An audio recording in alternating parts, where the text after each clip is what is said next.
Yuk, thank you banget teman-teman di MBGR ke-41 ini. Alhamdulillah buat saya senang banget lah, ini healing buat saya untuk tahu perspektifnya teman-teman, tahu dapat ilmu-ilmu baru, dapat insight-insight menarik. Meskipun ya jujur aja nggak semuanya bisa dipraktekkan ke bisnis sendiri. Tapi ini masih lebih baik daripada tidak. Jadi saran saya teman-teman butuh forum seperti ini, nggak harus ini, bisa forum apa, setidaknya ada tempat bertanya. Nah inilah salah satu tempat bertanya MBGR ini. Oke, kita tutup aja MBGR yang ke-41 ini. MBGR sukses dan berkembang. Sama-sama. Sama-sama. Sekian, assalamualaikum warahmatullahi Waalaikumsalam. wabarakatuh. Ya, teman-teman, itu dia keseruan MBGR yang keempat. Wow, wow, wow, wow, wow, wow. Subhanallah, kelempar. MBGR yang ke-41, alhamdulillah sudah 41 minggu. Biasanya rata-rata sih di sekitar peak-peaknya tuh di sekitar 40 orang lah. Terus tuh pertama masuk 5, 6, terus di tengah-tengah 40, paling tinggi ya 40, terus di akhir-akhir paling 20 orang, dan yang on cam bisa 5 orang. Jadi itu MBGR adalah mentoring bisnis gratis, yaitu forum forum yang saya inisiasi tiap Jumat jam 16 sampai 17.30 via Zoom. Itu saya inisiasi, bukan punya saya. Makanya beberapa kali ada tawaran sponsorship masuk, saya tolak karena itu bukan punya saya. Di situ saya bukan ngisi materi, tapi yang ngisi materi teman-teman semua yang lain yang hadir. Jadi kita saling mementori diri sendiri, kita ngumpul, kita berkomunitas, kita saling bertanya, kita saling mementori diri kita sendiri. Dan penting sekali kita punya hal-hal seperti ini, tempat bertanya. Walaupun belum tentu ada jawabannya. Bagus kalau punya mentor yang berpengalaman ya. Kalau nggak ada ya setidaknya punya teman yang satu perjuangan, atau ya seperti forum bebas seperti ini. Dan ini bebas ya teman-teman, siapapun boleh ikut, bebas, nggak ada absensi, nggak ada keharusan apa-apa, nggak ada bayar apa-apa, nggak ada daftar apa-apa. Ya silakan, kalau mau join join aja, join dulu Telegram grupnya di ganirozaki.com.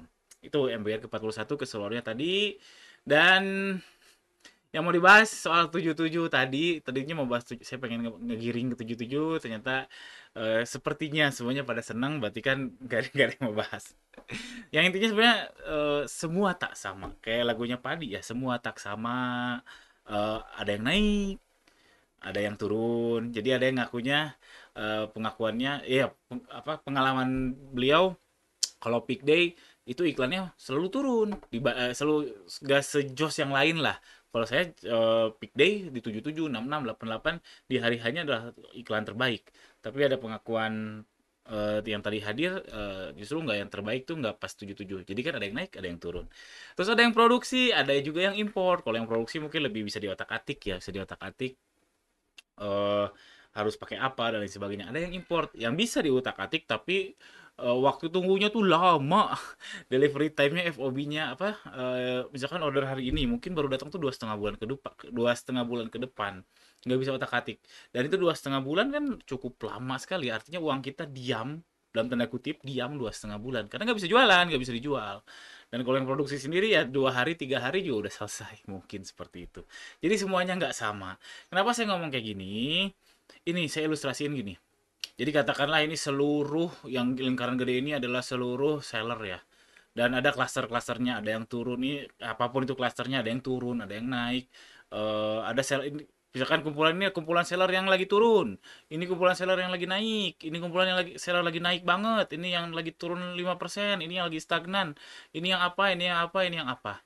Jadi tentu ada, memang semua tak sama seakan-akan, tapi pasti ada samanya. Ada yang turunnya kurang lebih sama, tapi kan susah nemuinnya ya. Jika seandainya bisa dikumpulin, ini jadi lingkaran-lingkaran kecil, dikelompokkan seperti ini, diklasterisasi kayak gini. Nah, forum-forum kita melihat yang tak sama dengan kita tuh seakan-akan kita punya mata-mata di setiap kantung-kantung ini. Ini mata, mata, mata, mata, mata, mata. Jadi kita ngelihat orang yang tak sama dengan kita sehingga kita memperbesar perspektif. Perspektif itu apa? Perspektif itu sudut pandang. Sudut pandang kita apa ya, yang melihat orang itu mandang ini seperti apa, kita melihat, merasa ya perspektif, sudut pandang. Jadi kita tahu, oh ternyata import itu seperti ini, oh ternyata produksi itu seperti ini, oh ternyata ada yang iklannya seperti ini, oh ternyata ada yang iklannya peak day-nya nggak naik-naik amat dan sebagainya. Itu menambah perspektif kita.